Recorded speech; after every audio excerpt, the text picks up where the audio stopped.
మనం shooting start చేసుకుందాం అనుకున్నాడు తప్ప మనం ఎలా చేసుకుందాం అలా చేసుకుందాం. That is the characterization of Kiran. అంటే తనకి బ్యాక్గ్రౌండ్ లేదు, బట్ తను ఎక్కడి నుంచి ఉంటే తను అదే గ్రౌండ్ తనకి, కిరణ్కి.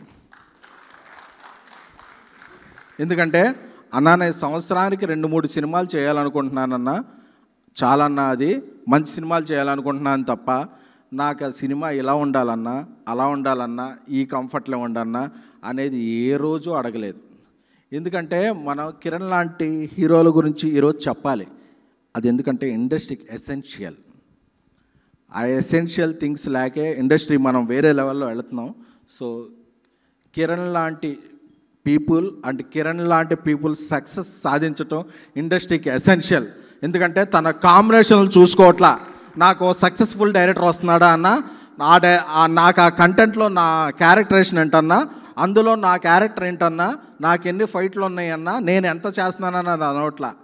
ఇది మంచిగా అందరికీ వర్కౌట్ అవుద్దని అంటే ఎండ్ ఆఫ్ ద రిజల్ట్ బాగుంటుందా లేదా అనేది చూసుకునే వ్యక్తులు ఉన్నంతకాలం ఇండస్ట్రీ బాగుంటుంది.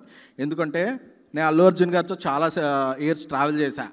రేసు గుర్రం సినిమాలో బ్రహ్మానందం లాస్ట్ 10-15 మినిట్స్ ఉంటాడు. ఆయన చూస్తున్నప్పుడు బ్రహ్మానందం 10-15 మినిట్స్ లాస్ట్లో ఉన్నాడా లేదా అని చూడలా. ఆ సినిమాకి ఏది వర్కౌట్ అవుద్దో అదే కావాలని చూశాడు. అందుకే ఆయన ఈరోజు. సో అలాంటి హీరోలు అవసరం. ఎందుకంటే నరేష్ గారు చెప్పినట్టు, ఎందుకంటే నరేష్ గారి స్టేట్మెంట్లు నేను చాలా ఫాలో అవుతున్నా. ఈ సినిమాకి మిక్స్డ్ వచ్చినా ఫిక్స్డ్ వచ్చినా ఏమైనా సరే ఆయన ఒకటి చెప్తుండేవాళ్ళు, ఈ సినిమాతో కిరణ్ అబ్బవరం నెక్స్ట్ లెవెల్కి వెళ్తారు. ఈ సినిమా రిజల్ట్ ఏంటంటే హీఈస్ ద ఆయనకున్న ఎక్స్పీరియన్స్ ద్వారా he is the best spokesperson till date. Rajesh garu చెప్తున్నా, ఆయన నరేష్ గారు ఈ సినిమా ఎలా ఉంటుంది అని. ఆయన చాలామంది మన క్యారెక్టర్స్ చేసిన వాళ్ళు ఎవరు ఫంక్షన్స్కి రారు. ఆయన మూన్ వాక్ స్టెప్ వేశారు, వేశారు, వేశారు. ఆయనకు అవసరం లేదు. ఎందుకంటే గచ్చిబౌలిలో ఒక 1100 మంది 1000 మంది థియేటర్లు ఉన్నప్పుడు ఒక దీపావళి, ఒక సంక్రాంతి, ఒక దసరా, అలా కొన్ని థియేటర్ ఫెస్టివల్స్ ఉంటాయి. అందరూ ఎంత ఎంజాయ్ చేస్తున్నారు అనేది అదే. ఎందుకంటే నేను నిన్న విశ్వనాథ్ థియేటర్లో చూసాక ఇది నా రివ్యూ, దీనికి రేటింగ్లో ఈ సినిమా నిలబడింది. దీపావళి, నాగుల చవితి, ఇంకే సుబ్రహ్మణ్య షష్ఠి అన్ని ఫెస్టివల్స్కి ఈ సినిమా ఆడుద్ది. ఎందుకంటే థియేటర్లో ఎంజాయ్ చేస్తున్నారు.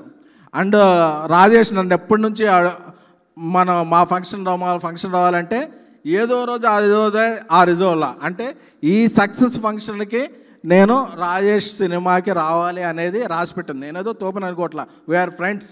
బట్ మా ఇద్దరు కలయిక ఒక ఫంక్షన్ రావడానికి ఇది ఫిక్స్ అయింది. సో రాజేష్ దుబాయ్లో ఉన్నప్పుడు కూడా మేదోని వెళ్తే ఆ డేట్ నాకు ఇచ్చేస్తే నేను సినిమా కంప్లీట్ చేసేస్తాను. ఈజ్ ద ప్రొడ్యూసర్ అడుగుతాం. సో రాజేష్ గారి సినిమాకి. అలాగే పాప, నానా డాడీ రెమ్యునరేషన్ ఇచ్చారో లేదో, నేను నాన్న 55,000 ఆల్ 5s 55,555 ఆ రెమ్యునరేషన్ అడ్వాన్స్ ఇస్తున్నాను నాన్న. నా నెక్స్ట్ సినిమాలో నువ్వు ఒక మంచి క్యారెక్టర్ చేస్తున్నావు నాన్న. God bless you my child. అలాగే యుక్తి తనేజ గారు రంగబలితో ఆవిడ పరిచయం అయ్యారు. బ్రహ్మానందం గారు ఆవిడ చాలా బాగా యాక్ట్ చేశారు. అలాగే కింగ్ సినిమాలో సినిమాట్ల దగ్గర వెళ్ళిపోయి ఉంటారు. బట్ కింగ్ సినిమాలో డైలాగ్ అదే బ్రహ్మానందం గారి సినిమా చెంపదెబ్బలకి ఆగడు సినిమాలో, దూకుడు సినిమాలో చెంపదెబ్బలకి మీరు ఇచ్చే ఎక్స్ప్రెషన్లు అదిరిపోయాను అన్నట్టు లిప్ లాక్లకు మీరు ఇచ్చిన ఎక్స్ప్రెషన్లు విశ్వనాథ్లో థియేటర్లు అదిరిపోయినాయండి. కొంచెం కాంట్రవర్సీ వద్ది, తమ్మునాయలు కావాలి కదా, రాసుకోండి. And Yukti Taneja, you did audition for my Hindi film also in right. All the best for you. అలాగే మా సాయి రాజేష్ గారు ఉన్నారు ఇక్కడ, మా వశిష్ఠ గారు ఉన్నారు. వశిష్ఠ కిందకి వెళ్ళిపోయాడో లేదో తెలియదు కానీ. అండ్ నాని గారు, అంటే 47 రోజుల్లో ఫస్ట్ సినిమా కిరణ్ అబ్బవరం గారితో ఒక అవుట్డోర్ స్కెడ్యూల్లో తీశారంటే this is our greatest achievement. ఎందుకంటే మనం ఎన్నో సినిమాలు చేస్తూ ఉంటాం, ఇదవుతాం, బట్ ఆ డేట్స్ అనేది మన చేతిలో ఉండవు. బట్ ఒక 47 రోజుల్లో తీశారంటే it's our commitment. This is right meaning నాన్న, తప్పుగా రాసుకోకండి. 47 రోజుల్లో సినిమా తీశారంటే మీరు ఎంత ప్రీ ప్రొడక్షన్ చేశారనేది దీని మీద ఆధారపడింది. కంగ్రాచులేషన్స్ అండి. అలాగే ఈ సినిమాకి అద్భుతమైన మ్యూజిక్ ఇచ్చి కిరణ్ గారితో సక్సెస్ సాధించిన, హ్యాట్రిక్ సాధించిన చైతన్ భరద్వాజ్ గారు సూపర్ అండి. ఎందుకంటే మీ మ్యూజిక్ వస్తుంటే సింగిల్ స్క్రీన్లో స్పీకర్స్ గట్టిగా ఉండవు, దానికి కూడా దమ్దమ్లా ఆడుతుంది. So congratulations.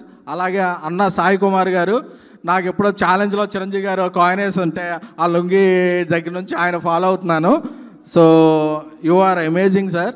ఎందుకంటే మీరున్నారంటే ఆ సినిమాకు పెద్దరికం వచ్చేస్తాయి. ఈ సినిమాకి మళ్ళీ మీరు ఎస్ఆర్ కళ్యాణ మండపంలో ఉంటుంది, అది ఉంటుంది అని చెప్పే అనే ఒక పెద్దరికాన్ని మీరు ఈ సినిమాకి ఇచ్చారు. అలాగే ఈ సినిమా డిఓపి, లిరిక్ రైటర్స్, అలాగే బ్రహ్మ కళ్ళ గారు అందరికీ కూడా, అలాగే మా బేబీ సీత అంటే బేబీ లాక్ చేస్తుందని, కానీ ఆవిడ బేబీ అని అనుకోకండి, ఆవిడ పెద్ద ఆవిడే. సో అంటే యుక్త వయసురాలు. సో అందరికీ, సో నేను చెప్తున్నాను కదా, అందరికీ కూడా యూరోప్లో ఉన్నప్పుడు కొద్దిగా 3 గంటలు లేట్ ఉండేవాళ్ళం.